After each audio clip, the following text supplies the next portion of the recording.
I'm Kevin and welcome back to the channel. So today we'll be talking about a new player into the premium credit card space with Capital One and the new Venture X card, and how you could be getting over $1,000 in value just in the first year. It's been years since American Express and Chase have had a stronghold in the premium credit card space, so it's refreshing to see some competition heating up.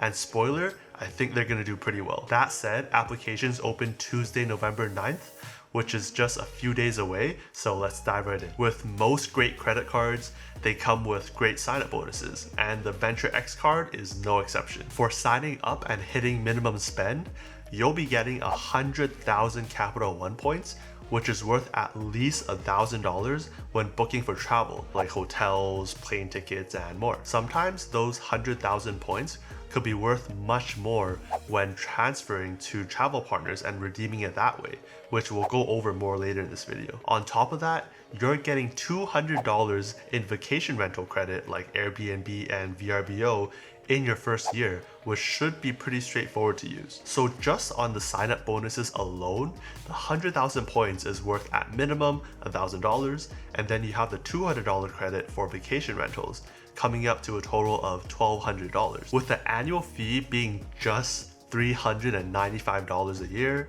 you're coming way ahead in the first year. And yes, with $395, that undercuts most of the other premium credit cards in this space, like the $550 for the Chase Sapphire Reserve or the $695 for the American Express Platinum cards. Heck, the Chase Sapphire Reserve is only giving you 50,000 points when you sign up and hit minimum spend, which is only worth about $750 when redeemed through their portal, much less than what you're getting here. A note on the minimum spend though, it is $10,000 in a 6-month window, which is a lot, but not too far off from other cards that require $4,000 or $5,000 in 3 months. Real quick, if you're enjoying videos like these and you find these breakdowns useful, remember to tap that like button to help support the channel because it really helps. Thank you. Now, apart from the one-time sign-up bonuses, what type of perks like point multipliers do you get from this card? Well, first, you're getting 10 times Capital One points when booking hotels and rental cars through the new Capital One travel portal. Given the minimum of the 1 point to 1 cent redemption value, you're getting basically 10% back on these purchases, which is quite nice. But remember, given that you can transfer these points out to travel partners, they could be worth much more. For example, the popular credit card and travel blog The Points Guy estimates that the points are worth about 1.85 cents a point, meaning it could be more like 18.5% back. Next, you get 5 times points back when you're booking flights through the portal, as well as 2 times back on everything else. If you think these multipliers look somewhat similar, then you're not alone, because if we look at the Chase Sapphire Reserve, that card gives you 10 times back on hotels and car rentals, and 5 times back on flights when booking through the Chase portal. Now, the Chase card does have 3 times back on dining and travel, but the Venture X card does have 2 times back on everything else, which is a really nice catch-all category. Personally, I would have liked to see an elevated category like dining or groceries at a higher multiplier like 3 or 4x.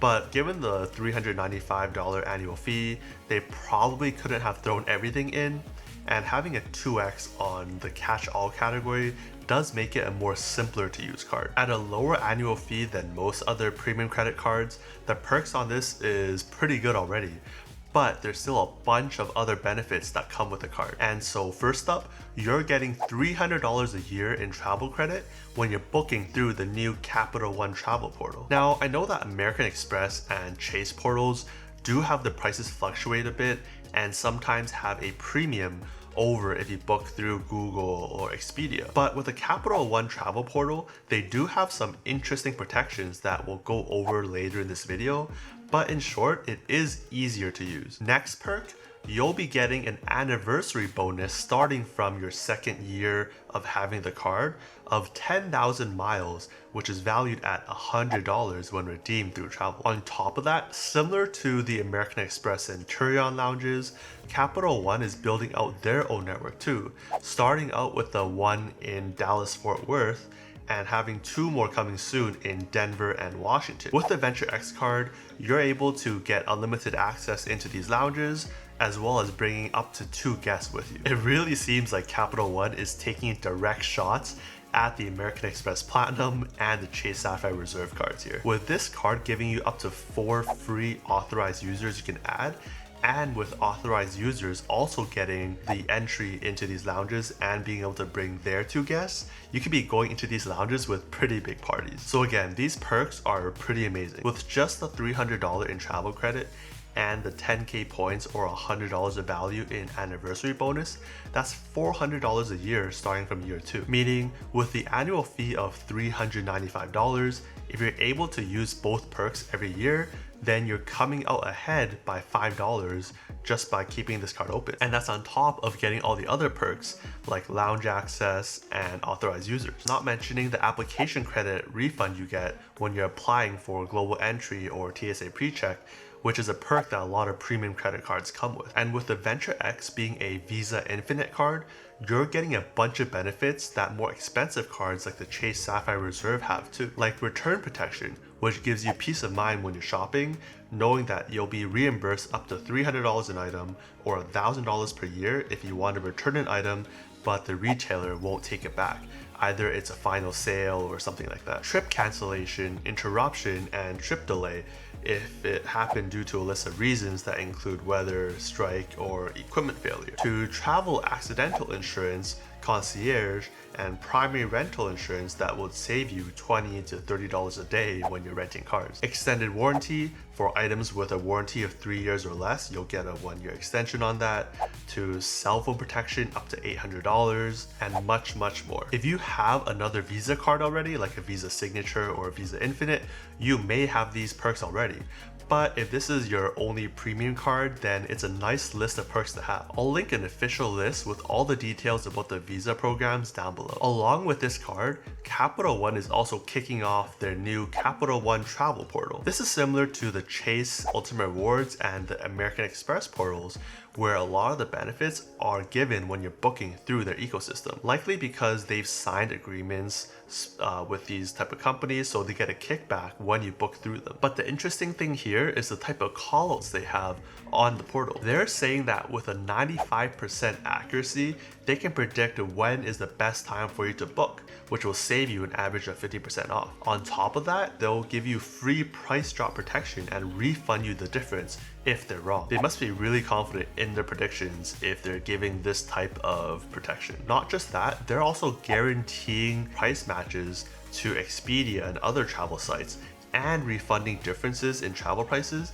if there's a lower one within 24 hours of booking. Now, everyone with one of the eligible Capital One cards does have access to this portal, but with so many points and perks you get from the Venture X specific to this portal, I thought I'd mention it here too. Speaking of travel, I always like to look at sweet spot redemptions when looking at point ecosystems, which usually means transferring these points out to one of their partners and redeeming it that way. For example, on the Chase side, you can transfer Chase points over to Virgin Atlantic to then book on ANA, where you could get flights from Western US over to Japan for 90,000 points round trip in business class or 110,000 in first class. A similar path exists with American Express points and being able to transfer those directly over to ANA. If you want a more detailed breakdown on these redemptions, check out my video where I go through all of them up in the corner and down below. On the Capital One side, and shout out to the points guy again for these breakdowns,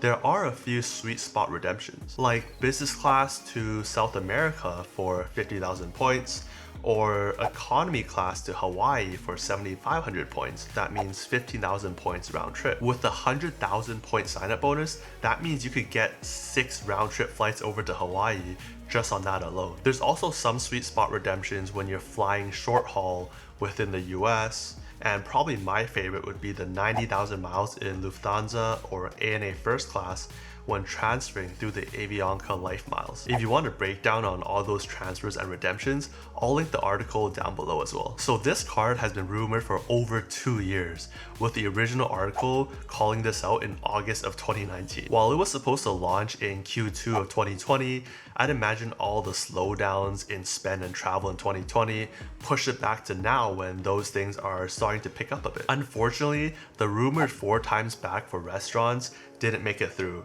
and instead they bumped up the catch-all category to 2 times and lowered the annual fee to probably make it more competitive. For me, given that I'm still under the 524 rule for Chase, that's still my primary ecosystem to look for a card in, as well as the American Express Gold card if there's still the all-time high sign-up bonus, given that it has really high point multipliers for regular daily spend categories. Either way, this card is really tempting and a lot simpler than the coupon book American Express Platinum card. Year 1, you're coming way ahead with at least $1,200 in value, and year 2 onwards, as long as you're able to use the credits for travel, you're coming out ahead with $5, not to mention all the other Visa Infinite perks or lounge access perks you're getting. If you're looking to get this card, remember it opens November 9th, and I'd sign up sooner rather than later because I'd imagine that the 100,000 point sign up bonus is probably going to drop down to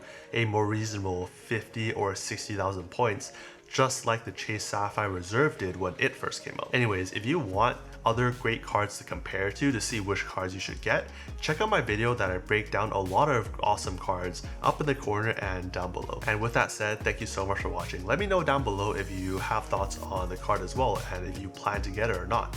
And as always, invest safe, spend safe, and see you in the next one.